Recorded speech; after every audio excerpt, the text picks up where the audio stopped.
शिव पुराण विद्वेश्वर संहिता छठा अध्याय। ब्रह्मा विष्णु युद्ध। नंदिकेश्वर बोले, पूर्व काल में श्री विष्णु जी अपनी पत्नी श्री लक्ष्मी जी के साथ शीश सैया पर शयन कर रहे थे। तब एक बार ब्रह्मा जी वहां पहुंचे और विष्णु जी को पुत्र कहकर पुकारने लगे। पुत्र उठो, मैं तुम्हारा ईश्वर तुम्हारे सामने खड़ा हूँ। यह सुनकर विष्णु जी को क्रोध आ गया। फिर भी शांत रहते हुए वे बोले, पुत्र तुम्हारा कल्याण हो, कहो अपने पिता के पास कैसे आना हुआ। यह सुनकर ब्रह्मा जी कहने लगे, मैं तुम्हारा रक्षक हूँ, सारे जगत का पितामह हूँ, सारा जगत मुझ में निवास करता है। तू मेरी नाभि कमल से प्रकट होकर मुझसे ऐसी बातें कर रहा है। इस प्रकार दोनों में विवाद होने लगा। तब वे दोनों अपने को प्रभु कहते कहते एक दूसरे का वध करने को तैयार हो गए। हंस और गरुड़ पर बैठे दोनों परस्पर युद्ध करने लगे। ब्रह्मा जी के वक्ष स्थल में विष्णु जी ने अनेकों अस्त्रों का प्रहार करके उन्हें व्याकुल कर दिया। इससे कुपित हो ब्रह्मा जी ने भी पलटकर भयानक प्रहार किया। उनके पारस्परिक आघातों से देवताओं में हलचल मच गई। वे घबराए और त्रिशूलधारी भगवान शिव के पास गए और उन्हें सारी व्यथा सुनाई।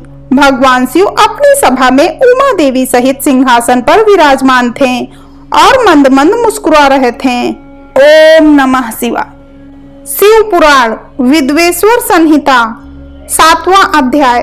शिव निर्णय। महादेव जी बोले, पुत्रों मैं जानता हूँ कि तुम ब्रह्मा और विष्णु के परस्पर युद्ध से बहुत दुखी हो। तुम डरो मत, मैं अपने गणों के साथ तुम्हारे साथ चलता हूँ।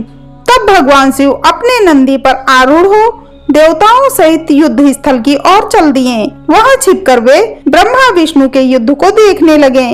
उन्हें जब यह ज्ञात हुआ कि वे दोनों एक दूसरे को मारने की इच्छा से महेश्वर और पाशुपति अस्त्रों का प्रयोग करने जा रहे हैं, तो वे युद्ध को शांत करने के लिए महाअग्नि के तुल्य एक स्तंभ रूप में ब्रह्मा और विष्णु के मध्य खड़े हो गए। महाअग्नि के प्रकट होते ही दोनों के अस्त्र स्वयं ही शांत हो गए। अस्त्रों को शांत होते देखकर ब्रह्मा और विष्णु दोनों कहने लगे कि इस अग्नि स्वरूप स्तंभ के बारे में हमें जानकारी करनी चाहिए। दोनों ने उनकी परीक्षा लेने का निर्णय लिया। भगवान विष्णु ने सूकर रूप धारण किया और उसको देखने के लिए नीचे धरती में चल दिए। ब्रह्मा जी हंस का रूप धारण करके ऊपर की ओर चल दिए। पाताल में बहुत नीचे जाने पर भी विष्णु जी को स्तंभ का अंत नहीं मिला, अतः वे वापस चले आए। ब्रह्मा जी ने आकाश में जाकर केतकी का फूल देखा। वे उस फूल को लेकर विष्णु जी के पास गए। विष्णु ने उनके चरण पकड़ लिए। ब्रह्मा जी के छल को देखकर भगवान शिव प्रकट हुए। विष्णु जी की महानता से शिव प्रसन्न होकर बोले, हे विष्णु जी, आप सत्य बोलते हैं, अतः मैं आपको अपनी समानता का अधिकार देता हूँ। ओम नमः शिवाय।